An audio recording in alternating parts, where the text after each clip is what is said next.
Hello and welcome friends. ये हमारा पहला वीडियो है थर्मोडायनेमिक्स सीरीज़ का। और इसमें कुछ बेसिक्स टर्म्स पढ़ेंगे जो एंटायर थर्मोडायनेमिक्स सब्जेक्ट में यूज़ हो रही हैं। चलिए स्टार्ट करते हैं। तो थर्मोडायनेमिक्स है क्या? Basically thermodynamics is the study of energy interaction and its effect on system and surrounding. यानी कि जो एनर्जी इंटरेक्ट कर रही है सिस्टम और सराउंडिंग के बीच में और उसका इफेक्ट उन पर क्या क्या पड़ रहा है, वो होता है, उसकी स्टडी होती है थर्मोडायनामिक्स। इसको थोड़ा सा और क्लियर करेंगे टर्म वाइज। यहां पर कुछ टर्म्स हैं: energy, system and surrounding. So basically these terms, what are these terms, पहले इनको समझते हैं। सो एनर्जी क्या होती है? Ability to cause change. Change जो भी हो रहा है हमारा, वो किसकी हेल्प से हो रहा है? एनर्जी की हेल्प से।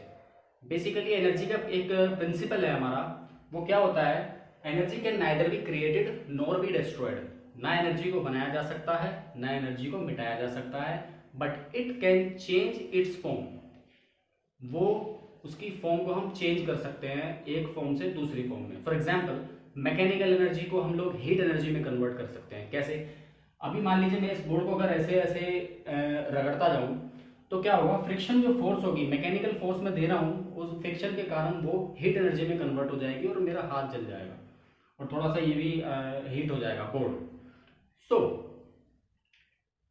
एनर्जी हम लोग समझ चुके हैं, व्हाट इज एनर्जी। नाउ बात आती है सिस्टम और सराउंडिंग की।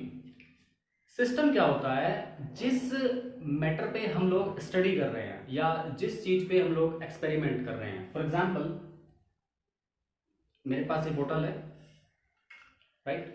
इसके अंदर वाटर है।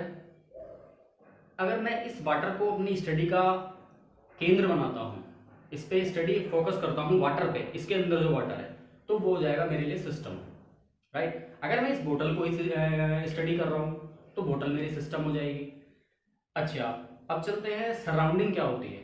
सराउंडिंग होता है चारों तरफ का एरिया। अब मान लीजिए मैं इसमें वाटर को सिस्टम मान रहा हूँ, तो सराउंडिंग क्या हो गई? ये पूरा एरिया जो एनवायरनमेंट है हमारे इधर उधर, वो हो गई सराउंडिंग। नाउ हम लोग सिस्टम भी समझ चुके हैं, सराउंडिंग भी समझ चुके हैं। एक तीसरी चीज होती है बाउंड्री।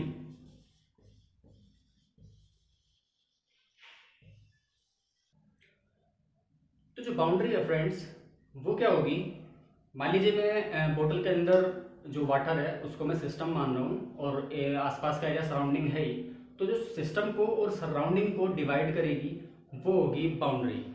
सो ये बोतल की जो पार्ट है, ये बोतल मटेरियल जो है, वो हमारे लिए बाउंड्री का काम करेगा, राइट? सपोज करिए कि इसमें जो वाटर है वो ठंडा या गर्म है, गर्म है मान लीजिए, ठीक है।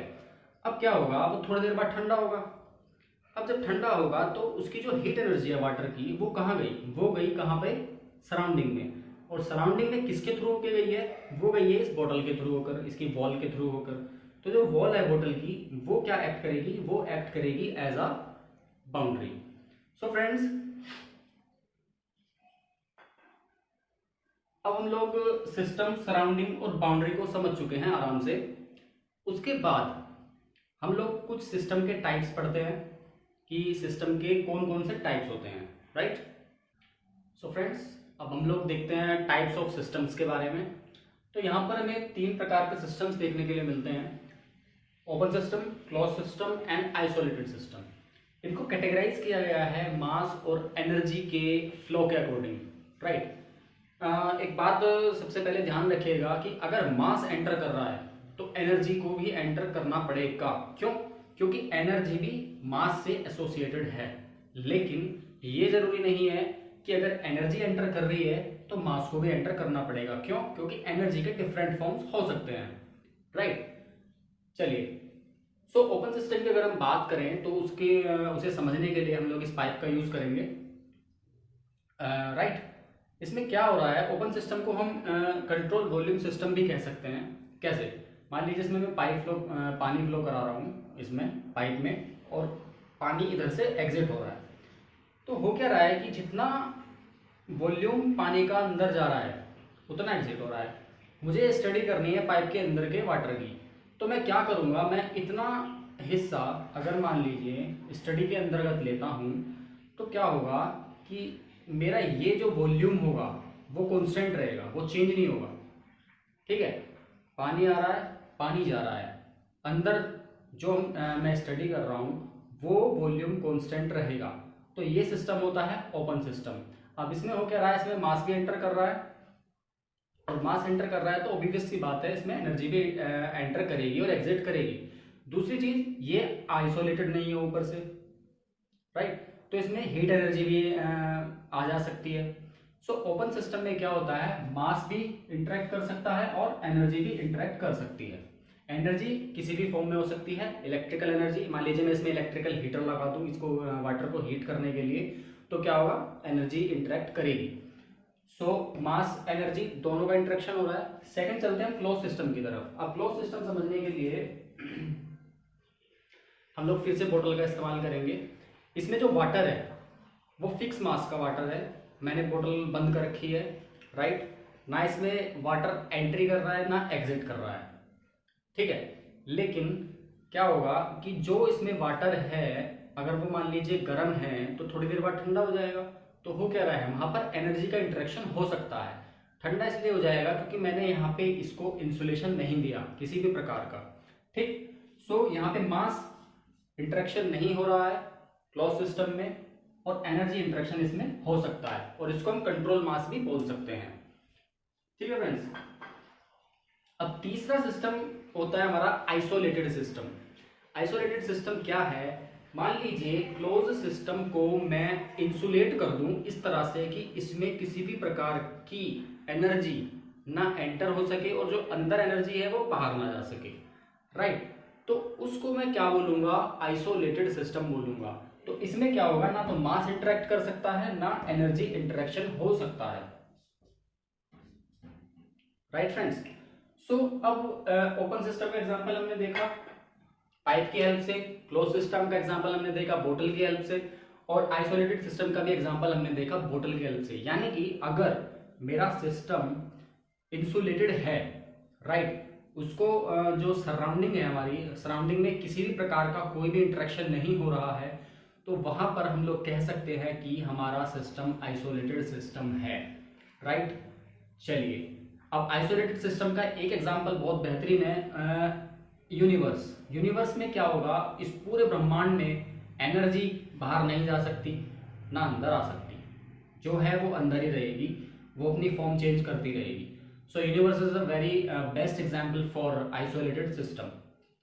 फ्रेंड्स, पार्ट 1 में हमने जितने भी टर्म्स पढ़ी हैं उन टर्म्स के हम लोग यूनिट देखते हैं और साथ के साथ क्लियर करते हैं। सो मास की यूनिट हमें पता है किलोग्राम, देन वॉल्यूम की यूनिट भी it's common, it is metre cube, then energy. अब एनर्जी की यूनिट को थोड़ा सा समझते हैं, एलोबोरेट करते हैं। एनर्जी जो हमारी बनी है, work is also an energy. So what is work? Work जो होता है हमारा पर्टिकुलर डिस्टेंस चलने के लिए कितनी हमें फोर्स चाहिए, उसका मेजरमेंट होता है वर्क। ठीक है, और वर्क भी एनर्जी ही है, right. So force into distance,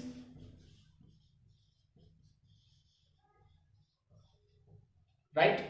अब डिस्टेंस की यूनिट क्या हो गई, मीटर, और फोर्स क्या हो गया, फोर्स हमारा होता है mass into acceleration, right.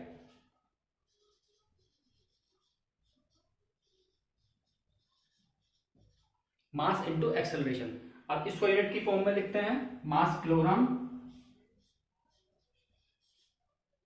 Right, then acceleration metre per second square. So अब इन यूनिट्स को कंबाइन करते हैं और एनर्जी यूनिट लिखते हैं।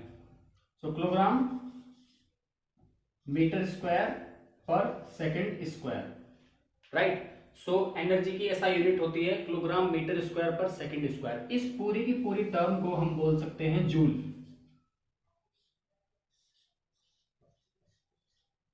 जिसको हम सिंपल जे से डिनोट कर सकते हैं। सो फ्रेंड्स, नेक्स्ट वीडियो में हम लोग पार्ट 1 से रिलेटेड क्वेश्चन करेंगे एंड जो नेक्स्ट वीडियो होगी थर्मोडायनेमिक पार्ट 2, उसमें हम लोग थर्मोडायनेमिक प्रॉपर्टीज़ के बारे में स्टडी करेंगे, राइट। और अब टाइम है फैक्ट इंजेक्शन का।